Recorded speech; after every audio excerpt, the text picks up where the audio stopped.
क्या हाल चाल बच्चों।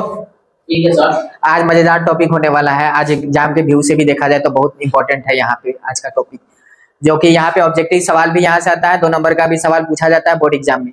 तो इसको जरूर देखिए और समझने का प्रयास कीजिएगा। चलिए यहाँ पे देखिए, दो चर वाले रैखिक समीकरण युग्म का व्यापक रूप a1x प्लस b1y प्लस में c1 ये करके होता है ना।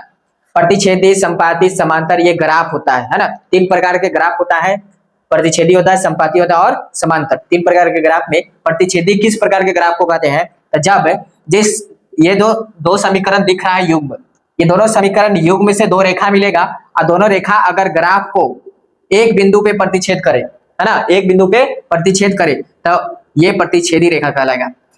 इसका ग्राफ जो हो जाएगा प्रतिच्छेदी होगा। क्या होगा? प्रतिच्छेदी। संपाती में क्या होगा कि दोनों रेखा एक दूसरे के ऊपर से चला जाए, दोनों एक दूसरे के ऊपर से चला जाए तो संपाती। समांतर में क्या होगा?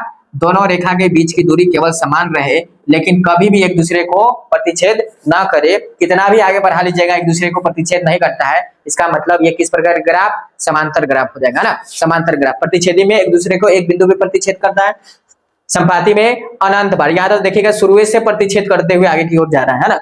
इसका मतलब इसमें अनंत बार ये क्या करता है? एक दूसरे को टच करता है, प्रतिच्छेद करता है। संपाती ग्राफ।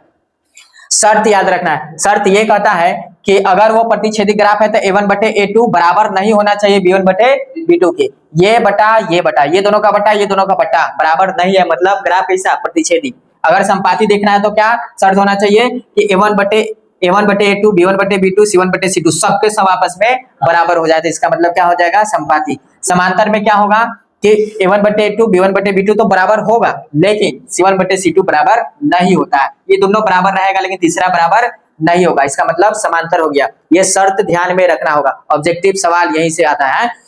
अब देखिए हल के बारे में कहा जाता है। हल क्या होता है? सबसे पहले 2 समीकरण युग्म है, समीकरण युग्म से x और y के मान ज्ञात करना ही हल कहलाता है। मतलब सोल्यूशन निकालना, समीकरण का सोल्यूशन ज्ञात कीजिए, हल निकालिए x और y का।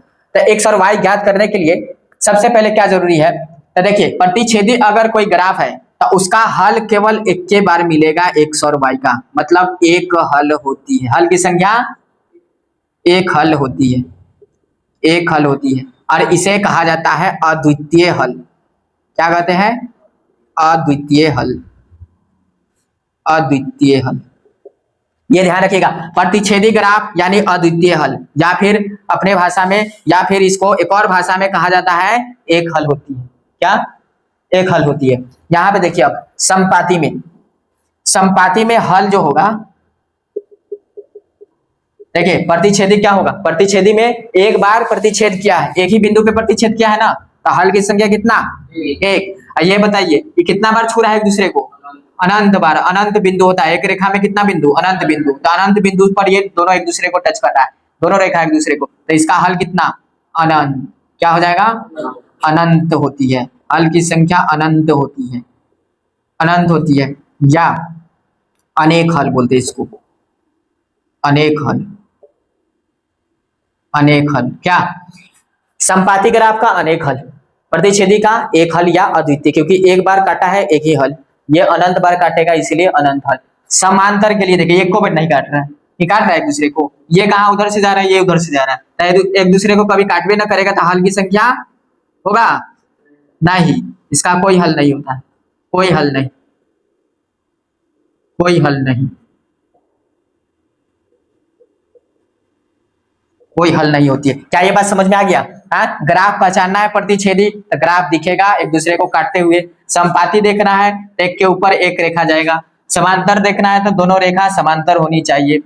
अगर शर्त देखा जाए तो शर्त पहचानने का ग्राफ a1 बटे a2 बराबर नहीं होता है b1 बटे b2 के, तो प्रतिच्छेदी। शर्त देखना है संपाती के लिए तो a1 बटे a2 बराबर नहीं, बराबर होता है b1 बटे b2 बराबर होता है c1 बटे c2 के, तो क्या हो जाएगा? संपाती। समांतर के लिए शर्त देखना है तो a1 बटे a2 बराबर होना चाहिए b1 बटे b2 के, लेकिन ये बराबर नहीं होता है c1 बटे c2। हल के बारे में पूछ ले, हल कैसा होगा? प्रतिच्छेदी का तो एक को हल, संपाती में तो अनंत हल या अनेक हल, समांतर में क्या हो जाएगा? कोई हल नहीं होगा, कोई हल नहीं होगा। इस पे सवाल 2 नंबर का प्रश्न पूछ लेता है। अब सवाल करते हैं इसके बारे में, ठीक है?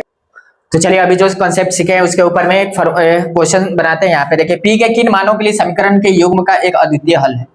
यहाँ पे 2 समीकरण दिया गया है और p का वैल्यू याद करना है। तो यहाँ पे देखिए कि हल ज्ञात करने के लिए जब हल दिया हो सवाल में कि एक अद्वितीय हल है, तो अद्वितीय हल में किस में होता है, प्रतिच्छेदी में ना, ये ना सीखे।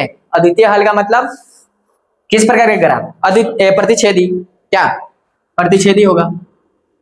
उसके लिए शर्त क्या लेंगे, a1 बटे a2 बराबर नहीं होना चाहिए b1 बटे b2, यही ना। a1 बटे में a2 बराबर नहीं होगा b1 बटे b2 से। एक अद्वितीय हल होने के लिए यहीं से पकड़ना है सवाल, इसमें से तीनों में से क्या लगाएंगे, तीनों में से क्या लगाएंगे। तो यहाँ पे हल लिखा एक अद्वितीय हल है, तो अद्वितीय हल प्रतिच्छेदी में ही देता है। उसका शर्त क्या हो, a1 बटे a2 बराबर नहीं है b1 बटे b2।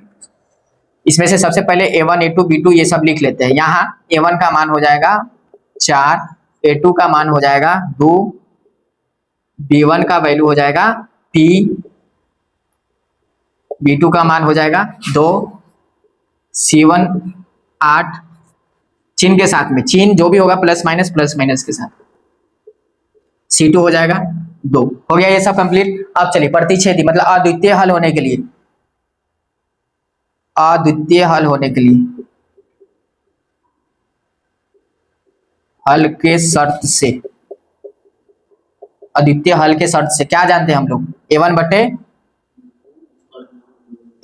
a2 बराबर नहीं b1 बटे b2, यही ना, ये शर्त लगाना है यहाँ पे सवाल में। चलिए a1 a2 सब मान पता है हमें, है ना। तो a1 बटे पहले a2 निकाल लेते हैं।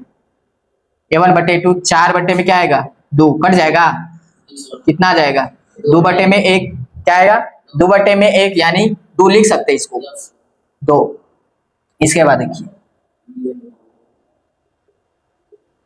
b1 बटे b2 कर, b1 बटे p बटे में 2 आ गया।